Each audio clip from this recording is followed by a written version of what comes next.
Assalamualaikum warahmatullahi wabarakatuh. Nama saya Muhammad Noval Sabir dengan NIM 0450720003. Di sini saya akan mempraktikkan tugas 3 dari mata kuliah basis data yang fokus pada transaction menggunakan commit, rollback, checkpoint, dan trigger. Di sini saya sudah membuka PHP dan di sini ada database yang saya buat saat tugas 2. Pertama-tama mulai dari commit. Commit itu fungsinya untuk mengakhiri sebuah transaksi dan memastikan semua perubahan data di dalamnya tersimpan dalam database. Di sini saya praktikkan query menggunakan commit. Transaksinya akan saya simpan di stored procedure. Caranya pertama di tab routines, create new routine. Ini beri nama transaction underscore commit.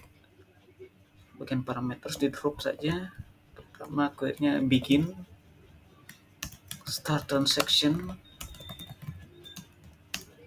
lalu query-nya insert into saya akan coba insert ke tabel pasien,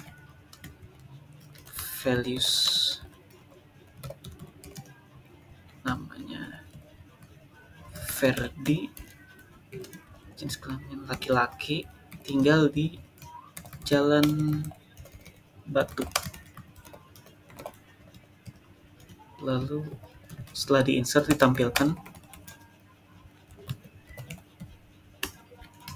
commit n. Setelah selesai, klik di bawah.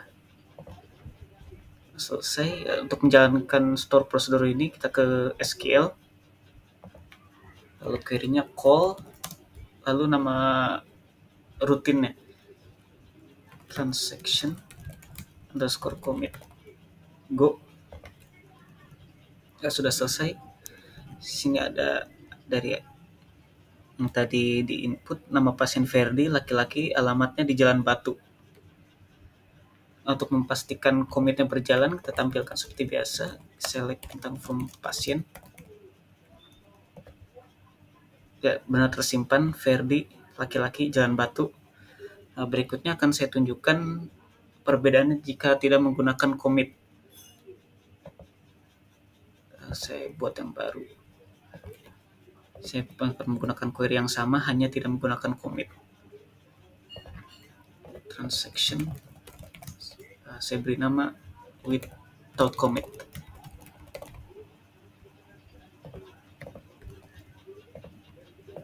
Commitnya saya hapus. Logo saya panggil call transaction without commit. Oke, go. Di sini sebenarnya ada ya Ferdi yang kedua, lupa saya ganti.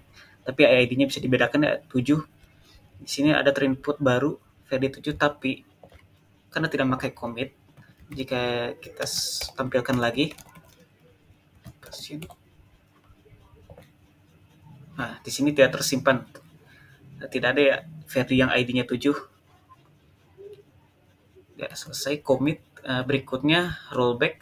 Rollback itu fungsinya kebalikan dari commit. Kalau commit untuk menyimpan, kalau ini untuk membatalkan perubahannya. Kita coba dengan cara yang sama di dalam store procedure, create new routines, transaction, rollback. Sebaiknya namanya saya bedakan ya, Santi.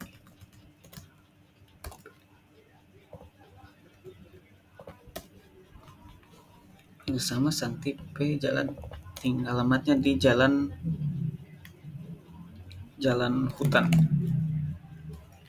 Lalu di sini tambahkan rollback, commit. Setelah itu selesai, go. Oh, ini parameternya drop. Sudah selesai. Coba panggil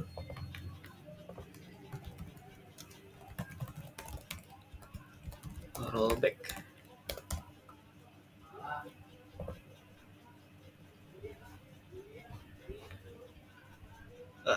Di sini terlihat ada nama Santi. perempuan jalan hutan. Nah, coba sekarang saya tampilkan seperti biasa. Pasien. Nah, dilihat di sini tidak ada ya. Tidak ada pasien yang namanya Santi karena dirobek, dibatalkan perubahannya. Selesai rollback, berikutnya checkpoint. Checkpoint ini fungsinya untuk titik penyimpanan sementara dalam sebuah transaksi. Langsung aja kita praktikkan cara yang sama. Rutin section checkpoint.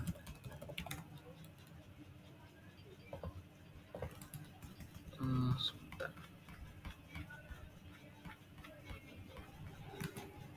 Begin transaction. Pertama insert into pasien lagi saja.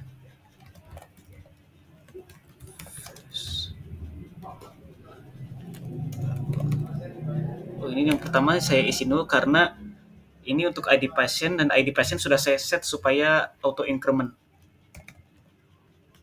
Namanya Lydia.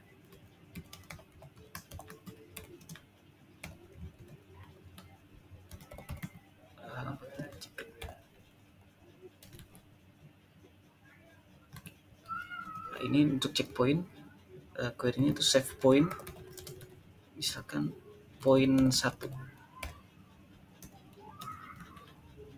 Berikutnya saya insert lagi Farhan.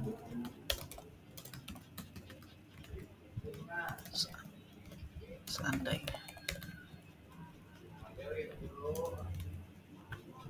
Lalu di sini kita coba untuk rollback, tapi rollback ke poin 1.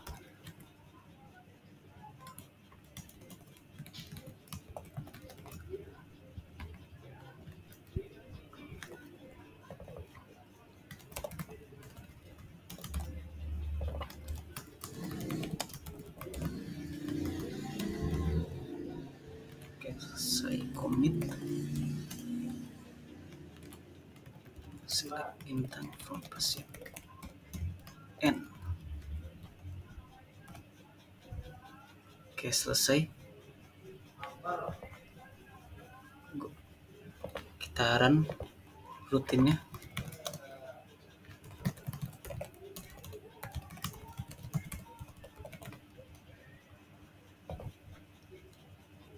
Selesai.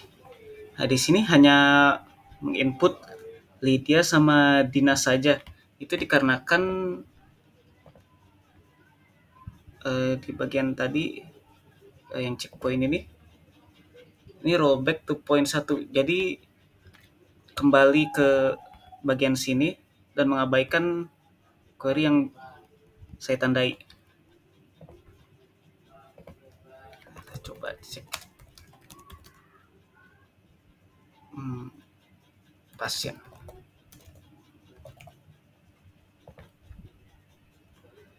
Ya, sebenarnya tadi karena commit jadi tersimpan. Oke, yang terakhir trigger ya. Trigger ini fungsinya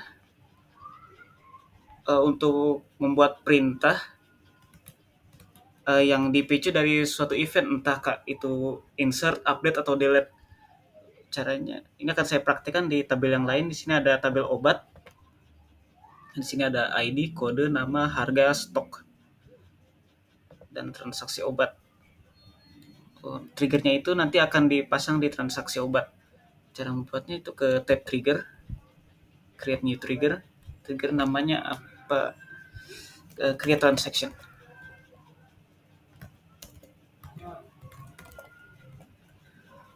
Ini di tabel transaksi obat. Ini time-nya before atau after ya. Jadi before sebelum di-insert atau setelah di-insert. Nah, di sini saya akan praktikkan setelah insert. Jadi caranya query-nya itu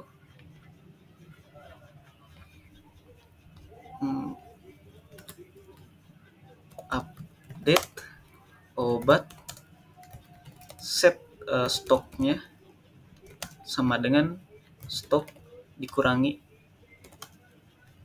new jumlah. Karena tadi itu di dalam tabel transaksi obat itu ada kolom jumlah. New itu nanti jadi itu data yang akan diinsert. Where yang mana ID obatnya sama dengan ID obat yang akan diinput. Oke. Go. Oke, sudah saya buat triggernya. Jadi jika saya insert ke transaksi obat, ini akan mengubah value dari obat yang digunakan saat create insert di transaksi obat. Saya praktikkan di transaksi obat, saya tap insert. ID transaksi ini tidak perlu saya isi karena sudah saya buat auto increment. Ini pasiennya Dina, ID obat yang ERG 202201. Jumlahnya, sebelumnya saya cek dulu obatnya ada berapa. Obat yang kodenya 202201. Oke, obat ERG 202201 awalnya stoknya 100. Sekarang kita ingin coba insert. Bisa ya, coba 20 harga.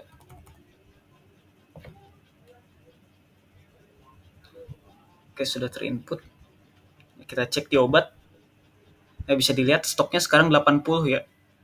Dikurangi 20 sesuai data yang diinsert tadi. Saya coba buat satu lagi trigger. Jika di delete, saya namanya delete transaction. Time-nya after delete.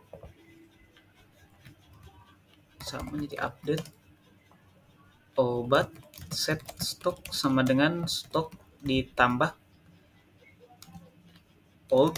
Ini karena setelah dihapuskan data lama, bukan input baru, jadi old jumlah. Where ID obat sama dengan old ID obat.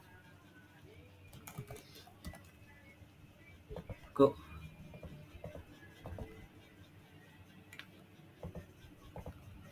Wait.